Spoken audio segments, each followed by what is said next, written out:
Good evening, friends. This is A.K. Gautam, English teacher. New welcome on my channel. Friends, इससे पहली video में हमने verb के बारे में बताया था, टाइप्स बता रहे थे. फ्रेंड्स, ये भी बताया था कि ये वर्ब बहुत ही इम्पोर्टेंट है और यहाँ तक कि वर्ब का इतना छोटा भी चैप्टर नहीं है. फ्रेंड्स, यदि इसको डिटेल में बताया जाए तो ये काफ़ी बड़ा चैप्टर होता है. हमने इससे पहली वाली वीडियो में आपको ट्रांजिटिव वर्ब के बारे में बताया था और फ्रेंड्स अब हम बताएंगे आपके लिए इनट्रांजिटिव वर्ब. यहाँ से शुरुआत करते हैं फ्रेंड्स. और एक और रिक्वेस्ट फ्रेंड्स कि मेरी वीडियो यदि आपको पसंद हो और मेरे समझाने का तरीका आपको अच्छा लगे तो फ्रेंड्स मेरे चैनल को सब्सक्राइब करें और लाइक एंड शेयर करें. तो लेट्स स्टार्ट फ्रेंड्स. तो नंबर 2 पर है इनट्रांजिटिव वर्ब. इनट्रांजिटिव वर्ब का मतलब होता है फ्रेंड्स अकर्मक क्रिया, जिसका मतलब होता है कि विच हैज नो ऑब्जेक्ट, यानी कि जिसमें कोई भी कर्म का प्रयोग ना होता हो. ऐसी जो वाक्य होते हैं वो इनट्रांजिटिव वर्ब के अंतर्गत आते हैं. जैसे कि हरी इज बाथिंग, हरी स्नान कर रहा है या नहा रहा है. या दूसरा है कि कपिल इज राइटिंग, कपिल लिख रहा है. डॉग्स आर बार्किंग, कुत्ते भौंक रहे हैं. या दे वर प्लेइंग, वे खेल रहे हैं. इनमें फ्रेंड्स किसी भी वर्ब के बाद कोई भी ऑब्जेक्ट का प्रयोग नहीं हुआ है. तो इस प्रकार के जो सेंटेंसेस होते हैं वो इनट्रांजिटिव वर्ब के वाक्य कहलाते हैं. इसके बाद आइए फ्रेंड्स नंबर 3 पर देखते हैं लिंकिंग वर्ब. लिंकिंग वर्ब का मतलब क्या होता है फ्रेंड्स कि which connect the subject with its complement. अर्थात कि यानी कि जो भी जो क्रिया है वो अपने सब्जेक्ट के साथ किसी ना किसी कॉम्प्लीमेंट को जोड़ती हो, वो क्रियाएं लिंकिंग वर्ब कहलाती हैं. कॉम्प्लीमेंट का मतलब होता है फ्रेंड्स पूरक. जैसे कि मोहन इज ऑनेस्ट, मोहन ईमानदार है. तो देखिए फ्रेंड्स यहाँ पर ये जो मोहन है ये सब्जेक्ट है, इज ये क्रिया है और ऑनेस्ट एक एडजेक्टिव है. तो फ्रेंड्स यहाँ पर इस यानी कि मोहन और ऑनेस्ट को इस क्रिया ने कनेक्ट किया है, यानी कि ये सब्जेक्ट हुआ और ये कॉम्प्लीमेंट और ये वर्ब. तो कुल मिलाकर ये है कि फ्रेंड्स जो यानी कि लिंकिंग वर्ब्स अपने सब्जेक्ट को एक कॉम्प्लीमेंट से जोड़ती हों, वो यानी इस प्रकार के जो वाक्य हैं वो लिंकिंग वर्ब के अंतर्गत आते हैं. जैसे कि सी इज ब्यूटीफुल, वह सुंदर है. यहाँ पर ये सब्जेक्ट है और यहाँ पर ये कॉम्प्लीमेंट है, इसको भी इस क्रिया ने जोड़ दिया. द अर्थ इज राउंड, यानी पृथ्वी गोल होती है. फ्रेंड्स अभी हमने बताया था कि दी अर्थ, इससे पहली वाली जो और वीडियो जो बनाई है फ्रेंड्स मैंने, जिसमें आर्टिकल का प्रयोग बताया था, तो उस समय पर हमने आपको बताया था कि यदि कोई भी नाउन वॉवेल से यदि स्टार्ट होता है तो उससे पहले लगा हुआ आर्टिकल द, यानी कि दा नहीं बोला जाता बल्कि दी बोला जाता है.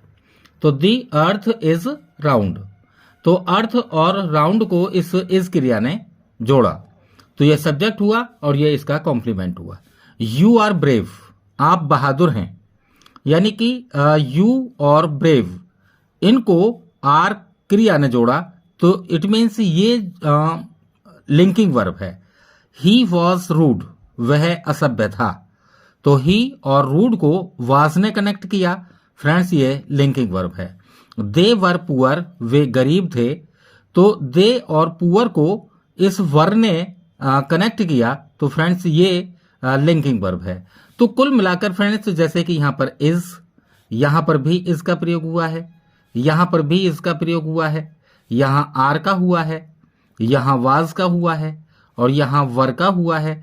तो all these verbs are linking verbs. Once again, यानी कि which connect the subject with its complement, वो क्रियाएं जो सब्जेक्ट को अपने ही कॉम्प्लीमेंट से जोड़ती हों वो लिंकिंग वर्ब कहलाती हैं। हिंदी में इनको संयोजक क्रिया कहते हैं। आइए आगे चलते हैं फ्रेंड्स। इसमें हमने थोड़ा सा आपकी जानकारी के लिए लिख दिया है कि इज, एम, आर, वाज, वर, ये सभी की सभी 5 क्रियाएं फ्रेंड्स ये बी की रूप होती हैं। यानी कि बी एक क्रिया है, उसी के ये रूप हैं इज, एम, आर, वाज, वर। इसके बाद देखिए फ्रेंड्स, अभी हमने बताया था इसमें कि जैसे कि ऑनेस्ट है, ब्यूटीफुल है, राउंड है, ब्रेव है, रूड है, पुअर है, मोस्टली इनमें सभी ज्यादातर यानी कि एडजेक्टिव हैं और दूसरे ये कॉम्प्लीमेंट हैं।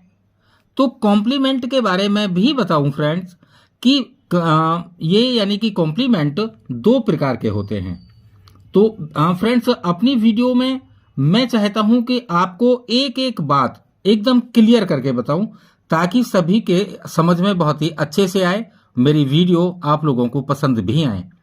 तो फ्रेंड्स जैसे कि ये कॉम्प्लीमेंट दे रखे हैं तो मैंने यहाँ पर इनके काइंड्स भी बताए हैं आपको कि काइंड्स ऑफ कॉम्प्लीमेंट। तो ये जो काइंड्स ऑफ कॉम्प्लीमेंट है फ्रेंड्स ये यानी कि 2 प्रकार के होते हैं।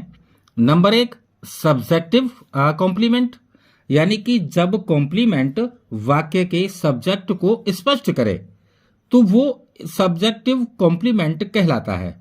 जैसे कि मीरा इज अ गर्ल, तो मीरा कौन है? एक लड़की है।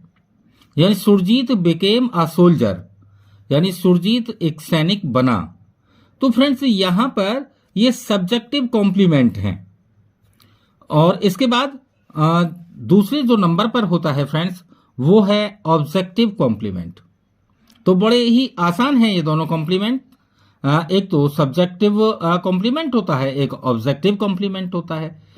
तो फ्रेंड्स ऑब्जेक्टिव कॉम्प्लीमेंट क्या होते हैं कि जब कॉम्प्लीमेंट वाक्य के ऑब्जेक्ट को स्पष्ट करे, जैसे कि आई कंसीडर हर ऑनेस्ट, मैं यानी कि उसे ईमानदार समझता हूं या मैं उसे ईमानदार मानता हूं। यहां पर देखिए फ्रेंड्स हर आया है, हर के बाद यानी कि इसी हर जो ऑब्जेक्ट है, हमने बताया था फ्रेंड्स कि क्रियाओं के जस्ट बाद ऑब्जेक्ट का प्रयोग होता है और इस ऑब्जेक्ट के बारे में बता रहा है कि वो ऑनेस्ट है। तो आई कंसीडर हर यानी कि ऑनेस्ट, मैं उसे ईमानदार समझता हूं। तो इट मीन्स फ्रेंड्स ये जो शब्द है यहां यही ऑब्जेक्टिव कॉम्प्लीमेंट है। जैसे कि mister Gupta named his daughter Rani, यानी मिस्टर गुप्ता ने अपनी पुत्री का नाम रानी रखा। तो फ्रेंड्स यहां पर जो ये रानी शब्द है यही ऑब्जेक्टिव कॉम्प्लीमेंट है, यानी कि ये हिज डॉटर के बारे में बता रहा है कि मिस्टर गुप्ता ने अपनी पुत्री का नाम रानी रखा था। जैसे कि थर्ड वन है फ्रेंड्स कि माय पेरेंट्स नेम्ड मी गोलू, मेरे माता पिता ने मेरा नाम या मुझे गोलू नाम से यानी कि गोलू नाम रखा या गोलू नाम से जानते थे या पुकारते थे। तो फ्रेंड्स यहां पर जो गोलू है यही ऑब्जेक्टिव कॉम्प्लीमेंट है। तो फ्रेंड्स मैं समझता हूं कि शायद लिंकिंग वर्ब में प्रयोग होने वाले जो कॉम्प्लीमेंट होते हैं वो शायद आपकी समझ में आ गए होंगे। That's clear friends. हाँ तो चलिए फ्रेंड्स अब हम आपको बताते हैं ऑक्सिलरी वर्ब के बारे में। ऑक्सिलरी वर्ब फ्रेंड इसी को लेक्सिकल वर्ब भी कहते हैं।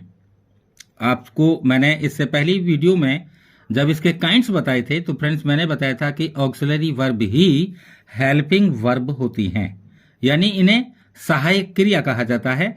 एक नया शब्द मैंने और आपको बताया है कि ये लेक्सिकल वर्ब भी कहलाती हैं। जैसे कि friends you are reading a book, यहां पर एक सेंटेंस है ये कि you are reading a book, कि आप एक किताब पढ़ रहे हैं। तो फ्रेंड्स इसमें ऑक्सिलरी वर्ब का प्रयोग हुआ है, यानी कि सहायक क्रिया। तो ये सहायक क्रिया क्या है यहां पर? आर। और जैसे कि he has written a letter, उसने एक पत्र लिखा है या उसने एक पत्र लिख लिया है। तो फ्रेंड्स यहां पर हैज का प्रयोग जो हुआ है ये ऑक्सिलरी वर्ब के ही रूप में हुआ है। जैसे कि Ram will go to Agra, Ram Agra जाएगा, यहां पर फ्रेंड्स विल का प्रयोग ऑक्सिलरी वर्ब के रूप में हुआ है। Sita was singing a song, यहां पर वॉज ऑक्सिलरी वर्ब के रूप में प्रयोग हुआ है। जैसे कि ही गोज टू मार्केट, वह बाजार जाता है, तो फ्रेंड्स यहां पर गोज का प्रयोग ऑक्सिलरी वर्ब के रूप में हुआ है। वैसे ये ऑक्सिलरी वर्ब नहीं है फ्रेंड्स, क्योंकि इसमें ये तो मेन वर्ब है। इससे पहले के जो ये 4 सेंटेंस हमने लिखे हैं फ्रेंड्स, ये हैं ऑक्सिलरी वर्ब। तो कुल मिलाकर यह कहने का मतलब मेरा कि फ्रेंड्स ऑक्सिलरी वर्ब का प्रयोग टेंस को टेंसेस के जितने भी सेंटेंस होते हैं उनको ट्रांसलेट करने में प्रयोग होता है। तो जैसे कि ये वाक्य था कि you are reading a book, ये फ्रेंड्स प्रेजेंट कंटिन्यूअस टेंस का वाक्य है। He has written a letter, ये वाक्य प्रेजेंट परफेक्ट टेंस का है। Ram will go to Agra, ये फ्यूचर इंडेफिनिट का वाक्य है। ये Sita was singing a song, ये पास्ट कंटिन्यूअस का वाक्य है। तो कुल मिलाकर फ्रेंड्स ये है कि जब भी कभी हम टेंस के सेंटेंसेस को जब ट्रांसलेट करते हैं तो उनमें प्रयुक्त होने वाली वर्ब्स ऑक्सिलरी वर्ब्स कहलाती हैं। अब इससे पिछली वीडियो में फ्रेंड्स हमने बताया था कि ऑक्सिलरी वर्ब के बारे में हम आपको पार्ट नंबर 2 में बताएंगे। तो फ्रेंड्स ये जो ऑक्सिलरी वर्ब हैं ये 2 प्रकार की होती हैं। तो यहाँ फ्रेंड्स हमने आपको बताने जा रहे हैं कि काइंड्स ऑफ ऑक्सिलरी वर्ब्स। तो ये जो ऑक्सिलरी वर्ब्स हैं फ्रेंड्स ये 2 प्रकार की होती हैं। Number 1 primary auxiliary verbs. Primary auxiliary verbs का मतलब होता है फ्रेंड्स, आपको यहां हिंदी लिखे दे रहा हूं मैं, यानी कि प्राथमिक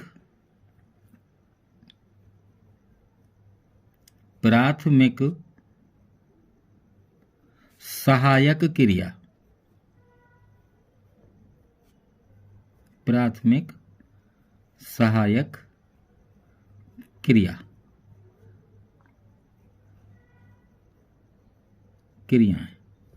तो फ्रेंड्स प्राइमरी ऑक्सिलरी वर्ब्स का यहां मीनिंग लिखा गया कि प्राथमिक सहायक क्रियाएं होती हैं और ये फ्रेंड्स केवल 3 ही होती हैं। जो प्राइमरी ऑक्सिलरी वर्ब्स के पहले ही काइंड यानी कि प्राइमरी ऑक्सिलरी वर्ब में केवल 3 वर्ब का प्रयोग किया गया है फ्रेंड्स। एक तो है डू, एक बी और एक फ्रेंड्स हैव।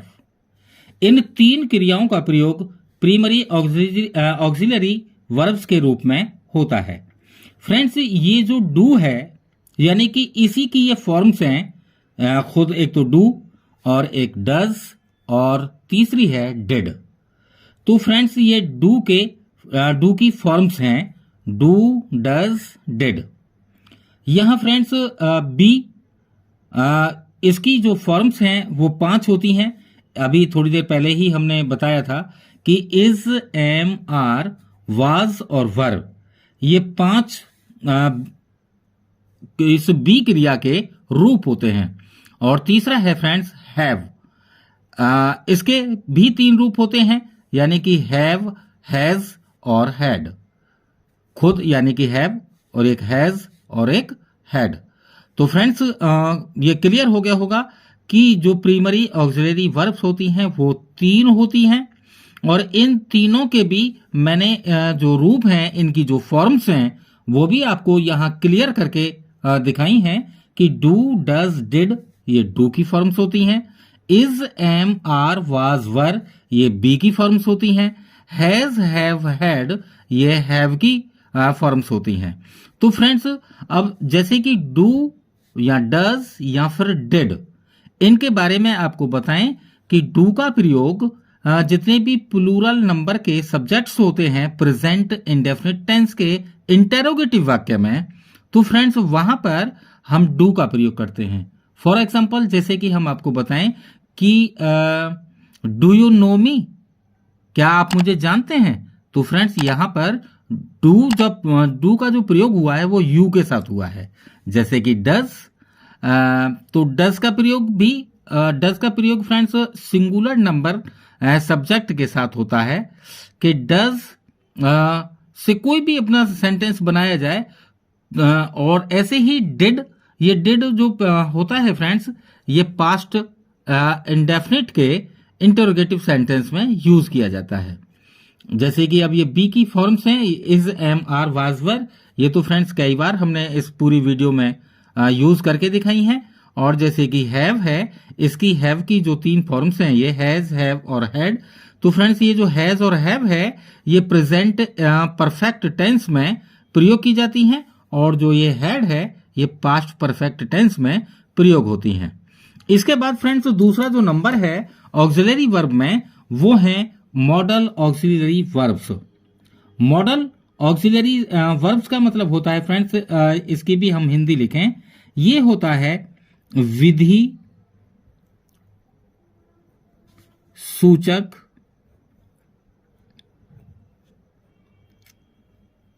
क्रियाएं, यानी कि सहायक क्रियाएं। विधि सूचक सहायक क्रियाएं। तो इससे फ्रेंड्स ये भी जानकारी हो गई होगी कि मॉडल ऑक्सिलरी वर्ब्स का मीनिंग क्या होता है। इसी मॉडल ऑक्सिलरी वर्ब्स को फ्रेंड्स शॉर्ट में मॉडल्स भी बोला जाता है। तो इसका मतलब कि मॉडल्स जो हैं फ्रेंड्स, वो किस प्रकार के होते हैं, यानी जैसे कि can, could, may, might, must, will, would, shall, should, ought to, has to, have to, had to. तो फ्रेंड्स ये सभी के सभी मॉडल्स हैं, यानी कि मॉडल ऑक्सिलरी वर्ब्स हैं। कैन ये प्रेजेंट का है, इसका पास्ट बनाया जाए तो कुड। मे ये प्रेजेंट में प्रयोग होता है, इसका पास्ट किया जाए तो माइट। और ये मस्ट, ये प्रेजेंट और पास्ट दोनों में ही सेम रहता है। विल यानी कि ये फ्यूचर इंडेफिनिट में प्रयोग होती है वैसे तो, और इसका यदि पास्ट बनाया जाए तो वुड। ऐसे ही ये फ्यूचर इंडेफिनिट में जो फर्स्ट पर्सन के प्रोनाउन होते हैं उसमें शैल का प्रयोग होता है, और इसका पास्ट किया जाए तो शुड। और एक ऑट टू। और फ्रेंड्स ये जो अभी हमने हैव की क्रियाएं बताई थी, उनमें यदि हम टू का प्रयोग कर दें, यानी कि हैज टू, हैव टू और हैड टू, तो फ्रेंड्स ये भी मॉडल ऑक्सिलरी बन जाती हैं। अक्सर इनका प्रयोग फ्रेंड्स जैसे कि सेंटेंस कोई भी बोला जाए कि I have to go market, यानी कि मुझे बाजार जाना है। तो जाना है, आना है, खाना है, इस तरह के, यानी कि जिनमें ना है शब्द आता हो फ्रेंड्स, वहां पर हम हैज टू, हैव टू और हैड टू का प्रयोग करते हैं। हैड टू, जैसे कि राणा प्रताप को घास की रोटियां खानी पड़ी थीं, यानी कि Rana Pratap had to eat the piece of bread, यानी कि ऑफ ग्रास। तो घास की रोटियां खानी पड़ी थीं। तो फ्रेंड्स ऐसे स्थानों पर हम हैड टू का प्रयोग करते हैं। इसके बारे में फ्रेंड्स और एक नई जानकारी आपको दे दूं मैं कि ये जो मॉडल ऑक्सिलरी वर्ब्स होती हैं, इनमें यानी कि ये तीन मॉडल्स और हैं फ्रेंड्स, इनको सेमी मॉडल्स कहा जाता है। सेमी मॉडल्स का मतलब फ्रेंड्स यानी कि जो अर्ध मॉडल्स हों, जैसे कि friends need, dare, used to.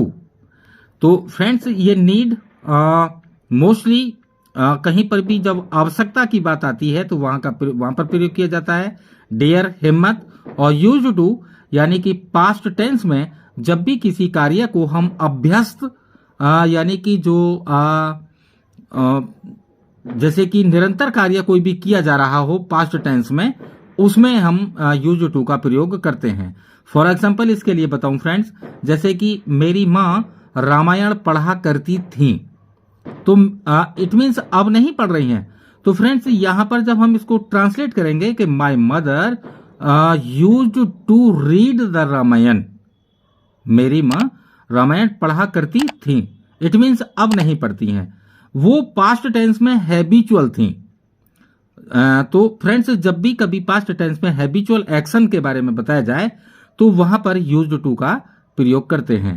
तो फ्रेंड्स, ये हमने आपको बताया इस यानी कि वर्ब के चारों काइंड्स बता दिए, और उनमें भी जो भी सब काइंड्स जहां पर भी प्रयोग हुए फ्रेंड्स, उनके बारे में भी हमने आपको डिटेल में बताया। आई थिंक, मैं समझता हूं कि शायद ये पूरी वीडियो आप सभी की समझ में बहुत अच्छे से आ गई होगी। और फ्रेंड्स, यदि इनके प्राइमरी ऑक्सिलरी वर्ब्स या फिर मॉडल ऑक्सिलरी वर्ब्स के बारे में आपको और डिटेल में समझने की कोई कसर बाकी रह गई हो तो फ्रेंड्स, मेरे कमेंट बॉक्स में आप कमेंट करके लिखें। मैं आपके लिए स्पेशली इनकी यूजेस की वीडियोस अलग से बना दूंगा। Thank you friends, and most welcome for watching my video.